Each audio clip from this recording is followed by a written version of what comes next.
everyone, and welcome to your Daily Detroit, sharing what to know and where to go in Southeast Michigan. Coming to you from the Daily Detroit studio at Techtown, I am Jer Stays, and across the table from me is none other than the fabulous Norris Howard. How are you today? You already know what it is. It's a beautiful Thursday show, so the Prince of Brightmore has returned. I know you mentioned Brightmore, and I feel like your soul drifts west. Yes. But we were talking about this stuff from Canton and your library and everything. We got a ton of really positive feedback. One, talk more about libraries in general and things happening. But two, hello, Canton. I am so glad to know that you're out there. As far as listeners, they're like, hey, we want to talk more about our neck of the woods, talk more about the things in the suburbs, things like that. And hey, I you know mean, what? Canton has 100,000 people in it. I think it's like the second largest suburb in Metro Detroit. Like, how do people not know this? I think it slips under the radar because it is a township. Maybe. Technically. And then there's a whole Plymouth Canton. Like, you're all are like neighbors or whatever. We do share a school district. Okay, and then there's like the downtown Plymouth, which, by the way, is cute. It is cute. I just wish we had more tall buildings. It's, you know what? I'm not going to lie, man. Like, you know, living out there, west suburbs, everything is so, I don't want to call it like it's not, you know, Oakland County cul-de-sac, you know, suburbs quite like that. But I do miss concrete and old red brick homes and, you know, the things that I love about the city. I miss it. I miss it sometimes. You know, that makes me think about all the ways that people talk about attracting folks to the city. Yeah. Isn't that kind of like part of the point? Like, if you're going to build something that you're going to have anywhere else, it's not going to set it apart. Like, I think about what excites me about my neighborhood are those things, or the intimacy, or, you know, the old sidewalks and things like that. I sometimes wonder, and I feel like we went through like this phase during the Kilpatrick administration where we tried to build Troy and Detroit, and go figure it didn't work so well. Like, I've driven by the like husks of these empty places. Yeah. When it comes to things like this, I feel like it's about place, and not to slag on the western suburbs, but I feel like if you're going to stand out, you need to provide something different. I mean, we got IKEA, so that's pretty different. But here's my thing, and this is what I've always felt about the suburbs, and one thing that always sort of bothered me, I guess, now that I'm out there, especially it becomes more evident, is that every city or every township or every municipality wants more people to live in it. That's because more people means more taxes, means more money, means more cool stuff that you can do. Because in reality, as much as like, and I'm actually interested in some of the concepts of degrowth and all that stuff. Yeah. In reality, the capitalist system means if you're not growing, you're dying. You're dying, right? So for me, and it's just like, I hate and can't stand the NIMBYism of the suburbs. That is the thing that bothers me like none other, because the neighborhood I live in, there's still some areas that could be developed. And I'm like, dog, like, I don't care, man. Put a Target right there. Put something right there. Put, whether it's a high-rise, condos, whatever, put something right there. I don't want just an open field. It annoys me. It bothers me. The unused space frustrates me. And I know that coming from a Detroiter, it seems very crazy to say. Well, I mean, I have a lot of unused space behind my house. Yeah, but I lived in downtown for the better part of 5 years before I moved out to the suburbs, and just seeing unused space frustrates me. Well, I think tying it back to the point that I was trying to make is there are certain challenges of living in Detroit, and part of what makes it worth it is that over and above, right? That thing that it's hard to get anywhere else. If you're just going to make the same thing that's everywhere else, then people are just going to go to the place that's cheapest. I think about that just all the time in business and media and everything else. If you make what everyone else makes, and I actually have a piece coming up to tease this, by the way, in Crane's Forum, my first policy piece, my first whatever with Cranes. I feel like I'm in a whole nother world now. Look at you, Jer. But it's on media and consumption. Yeah.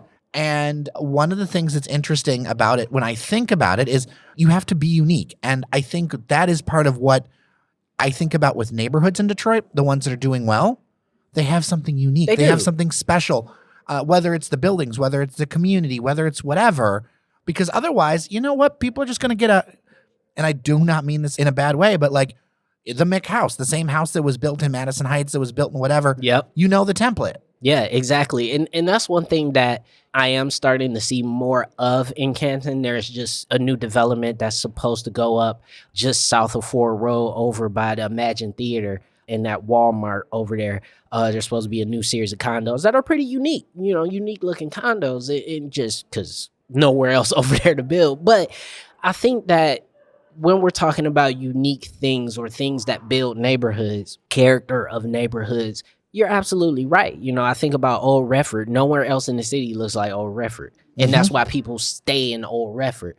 Same thing for Rosedale. Same thing for so many other neighborhoods in the city, Indian Village, even the Points. People live in the Points because the lifestyle that they get in the Points, they can't necessarily replicate elsewhere in Metro Detroit. I think it's important to talk about that because I'll be honest, covering this town, we are in this bubble. You are in the bubble. I am in the bubble of all Detroit-y things. But when I go out in the world, like the reality is like the rest of the world knows like 6 Detroit neighborhoods and that's it. The rest of the world, you were very generous. The rest of the world knows Grosse Pointe Blank, and also its reputation over years, and maybe Dearborn because of a variety of reasons. Yeah. But like it's that individuality. If you think about metros that are thriving, you have neighborhoods that people know in those areas. They're like, hey, I want to go to German Village, or I want to go to Ukrainian Village, or I want to go to Bushwick, or you name it. There's a name, there's a place, and there's a sense of that place around it. Yeah, and I wish we had more of that, not just in the city proper, but just in Metro Detroit in general. And speaking of that, talking about uniqueness and people branching out, especially towards the west suburbs, I think about every time I go to, and this is a bad example because it is such an outlier, but I think every time I go to Southern California or I go to LA or whatever, and I think about how many cities are just in that area. Like, people think it's just L.A. No, there's like L.A., there's Inglewood, there's Compton, there's Santa Monica, there's, Huntington Beach. To this day, Inglewood is up to no good. Yeah, right. But all that stuff, the Valley and Studio City and all these places that some are technically L.A., some are technically not L.A. But I don't know if anybody in the outside world cares. Exactly. So to me, when I think about that stuff, and by the way, some of those neighborhoods are 40, 50 to an hour away from downtown Los Angeles, but people still all consider it Los Angeles. And so for me, it's like there's no reason why the sort of city vibe or more dense population vibe can't happen in the western suburbs. It's that people don't want it, and that's fine. That's what people vote for. I would say it's more about that unique vibe. So I think about Plymouth, and it's a very cute downtown. And in the context of Metro Detroit, it's pretty unique. I mean, is it though? Like the in little the context of Metro Detroit, it's cute, unique. But I mean, like the little cute downtown is like kind of Northville's kind of like that, and then you got Plymouth is kind of like that, and then Berkeley is kind of like that. But you know what's key about a lot of these examples? They were all towns before the suburbs. No, it's true. Right? It's absolutely true. So how Metro Detroit to me kind of works is more like stars and like space, and that fills in. Yeah. Because a lot of these towns were interurban streetcar suburbs. You'd have that rail running there or whatever. And then you had all these houses. Like, it wasn't that long ago, man, that you look up at Royal Oak and there's like a church and a post office and like farms. Yeah. It's within the century. Yeah. 100% within the century, within the last 100 years. Canton within my lifetime was half farmland. Like, I had a mentor growing up that he grew up when Warren was a farm. Right, exactly. And so when you think about that and you think about places that are interesting to live, places can be interesting to live even if they're not dense. No, that's true. I do want to push back on that a little bit. As much as I am the city guy, I will also say there is different life stages and different strokes for different folks. Places can be interesting. I think what the issue becomes is when there isn't those unique things that give it flavor. I agree with that point. The only thing I'll disagree with is that you can't want city amenities without certain city attributes. So here's the thing. Like, I like being on the side of a mountain in a cabin with a stream. I don't want city amenities when I'm out there. Yeah. Because I'm somebody who's like, give me the city or give me the, the nature. But that's what I'm saying is you can't have both. Like, but I'm not asking. You're not. I would never ask for both. You're not. But I think what happens with certain people, my age specifically, millennials, is I feel like there's those of us who move to the suburbs, and I'm not saying this is me. This is just a personal preference. But a lot of us move to the suburbs and lament the suburb lifestyle. 100%. And a lot of people I talk to, one of the things that's interesting is to hear how many people are interested in the city or interested in things happening, but they're here maybe once a month. Right. Because at the end of the day, this is the heart of the region, whether you like it or not. Like, this is the soul where Right. we stand. Right. And as Detroit goes, the region goes. Like, that's how I feel. And obviously we could talk about the city's woes and all this other stuff, but ultimately, you got to have a core. You got to have a nexus. Is that part of the issue with the talent attraction thing that we're not talking about? Yes. Is that our soul is disconnected from our body? 1,000%. I'm not saying the other places shouldn't exist, because they exist in metro areas all over the world. Absolutely. And all over the country. Yeah, I just mentioned them. And like, that's but is the thing. soul disconnected from the body, and we have to find ways to connect those things back again? Because this is the birthplace of urban sprawl, one of the things that happened here that did not happen elsewhere is that the definition of what the city was didn't permeate out into the suburbs. The culture didn't move out. It didn't even permeate into the city itself. That's what I'm saying. So you have this central core of a city, whereas if you think about Chicago, those people don't even bother saying they're from somewhere else. They don't even bother saying that they're from, I'm from Highland Park, or I'm from Evansville. Skokie. Yeah, I'm from Skokie. They don't even bother, because who cares? I'm from Chicago. There's a certain elements of that culture. But there's neighborhood pride within that. Yes, but there are certain elements of Chicago and Chicago's culture that permeated out as the city and the metro area grew. And that didn't happen here. So you have a massive disconnect. Obviously, a lot of it's racial too, but you have a massive disconnect between what the city is and what the city represents, and what the suburbs is and what the city represents. And because that spread was so drastic and so uneven, you have people who for generations have no connection to the city proper.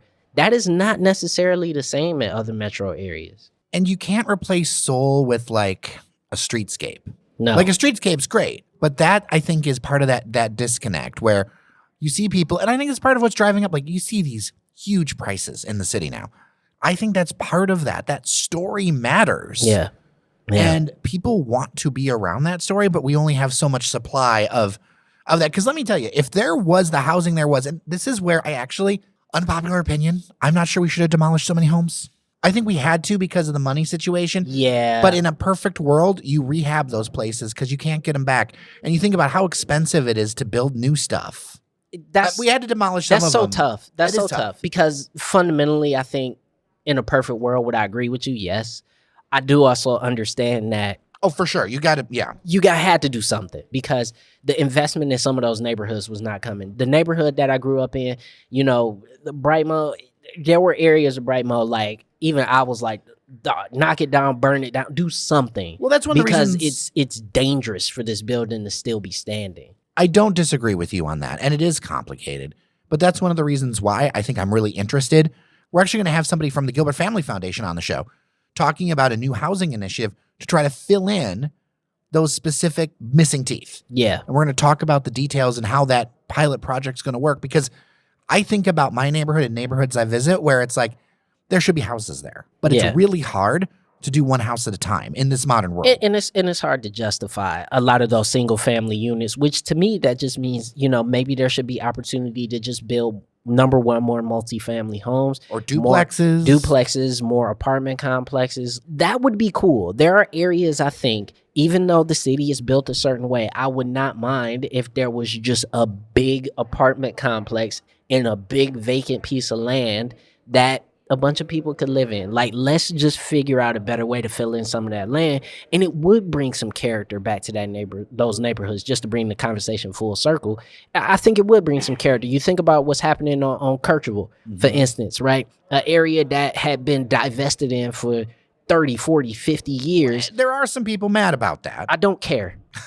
I don't, because were you doing something with that neighborhood? No. So put something there that people are going to use. The conversation about things like gentrification and displacement are very different in the city of Detroit than they are in Brooklyn and in Chicago and in other more densely populated areas, right? I see an area, if nobody's using it and a developer wants to come in and put something there that people are actually going to live in and use, then damn it, go do it. One of the hard things about this conversation is that there is monetary replacement, but there isn't. Like, the number of white people in the city is basically the same. Yeah. We're just here. Yeah. Right? That really actually hasn't grown. What's happened, and one of our colleagues made this really great point, is the dilution ratio has changed. Yep. And so that does change things, and that definitely has an impact. But that is, this is a tough thing. Okay, obviously I'm not saying that this is okay, but what city doesn't have those same sort of delusion metrics, or if you want to call it segregated neighborhoods, self-segregated neighborhoods, But or I think there's economically this idea that there's like neighborhoods. all these like new white people moving in. No, they're just all in one place, so we can find them all now. Like instead of some of them being We're in Brainpool, concentrated. some of them being in Southwest, some of them being in Harper Woods. Like they're all in downtown and in Indian Village now, so we can all go find y'all now. Couple of news items I want to hit on before we go. There is a new Buddy's opening up in your neck of the woods. That's right there on Ford Road next to the Outback Steakhouse, which, by the way, I have a question to the listeners. Why do we as black folks love Outback Steakhouse? We love Outback much. You do. I don't know why. I go to Outback. I will see it. It is not just a Metro Detroit thing. It's all over. By the way, I learned over this week that White Castle is not across the country. No, I that's grew up regional. with White Castle everywhere. It's a regional you can brand. go to, there's a White Castle around the corner from here. There's a White Castle. Like, there's White Castles everywhere here. It's like I did from not here realize. to New Jersey. I did like not east realize. to west. There are no White Castles like west of Milwaukee. There's a great episode of 99% Invisible in their podcast. So if you want to check it out, about the White Castle system of hamburger, and actually it was one of the first places to have an integrated counter. It sure was. So it's a big deal. But anyway, back to Buddy's. Buddy's, yes. Are you a Buddy's guy? Yeah, I mean, I like Buddy's. This is a carry-out only spot. Yeah, it will be carry-out only, but it will have a full menu, so all your favorites from Buddy's, you could go pick them up. I love it. Obviously, I think Buddy's is a Detroit classic. You got the original location on DeQuinder. You got the one downtown. You got one in Dearborn, and now you got one all the way west in Canton. I think it's great. I think Buddy's Pizza is great. I ate it a lot when I lived downtown.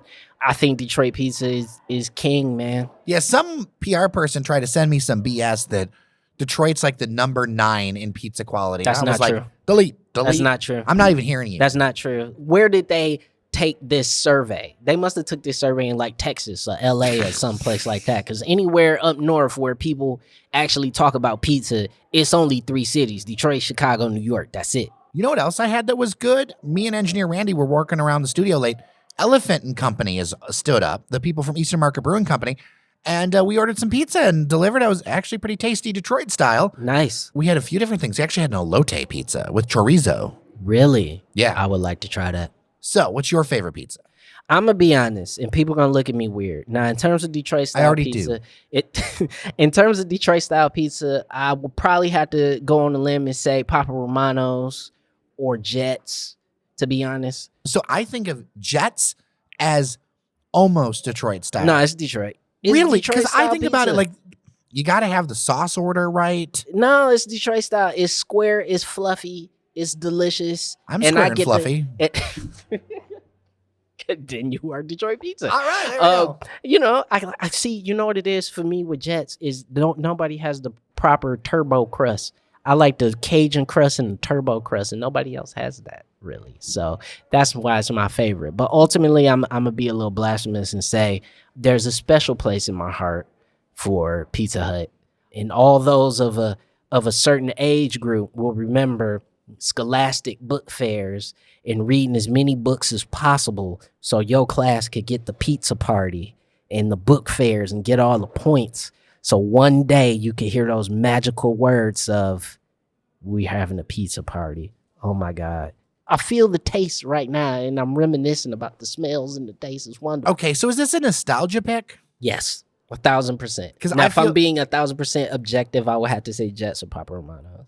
Because my nostalgia pick of nostalgia food in general, it's the honey at National Coney Island. Okay. Look, I know that it's not necessarily a culinary masterpiece, but I grew up It with doesn't that matter. stuff. Yeah, that doesn't So matter. many memories around that place. Yeah, that doesn't matter. The breaded chicken and cheese, Yeah. however you want to do it, and Yeah. that sends me to that I place. mean, a good chili fry, a good chili fry, or chili cheese fry Mhm. from any Coney, basically. Squeeze or shredded. I'm usually one that actually doesn't do the cheese often, but I'm a shredded guy. All right. I'm a shredded guy. Fake cheese ain't the way for me. See, fake cheese is part of the integration of this whole thing. Never. Negative. Gross. And finally, we have word that there will be a new cocktail lounge coming to Detroit in the ground floor of well, we talked about this a little bit before on the show, Gilly's, which is a sports bar honoring Dan Gilbert's late son. Saksey's is actually named after the bar his father co-owned. Yeah. And so this is going to be a cocktail bar. So it's going to be on the high end. It seems like there is no expense being spared on all this stuff. They're going to have all this stuff ready for the draft, which we're going to be switching into next month, like run up to the draft coverage, because there's so much happening. And it's not about like picking football players. It's about all the developments and things that this is being a catalyst for that are interesting, that are happening now. But what I noticed was interesting to this one, tableside cocktail service from a guy who actually, their chief bartender guy is this dude named Eric Hobby. I've never heard of him before. Wonderful title, chief bartender guy. That's not the official press release. The reason I mention this is because he was named Las Vegas's most intriguing mixologist in 2019. Is that a real, like, award? Yes. So bartender guy, which is not a real title, has another thing that sounds like not a real title, but is a real title. I just, ultimately, though, I love this because the thing for me is dive bars are great and then sports bars are fine. But for me and what I like to do, the lounge atmosphere, I feel is something that Detroit should be investing a lot more in. I want more lounges. I want more, candy bars. I want more standbys. I want more places like that where me as a good and grown person can go and have a nice drink and don't have to necessarily deal with too much flim flam, or I don't have to watch the Lions, or I don't have to sit down and deal with the random towny neighborhood drunk guy who stumbles in and keeps asking people. Or the Prometheus. Yes, or the Prometheus.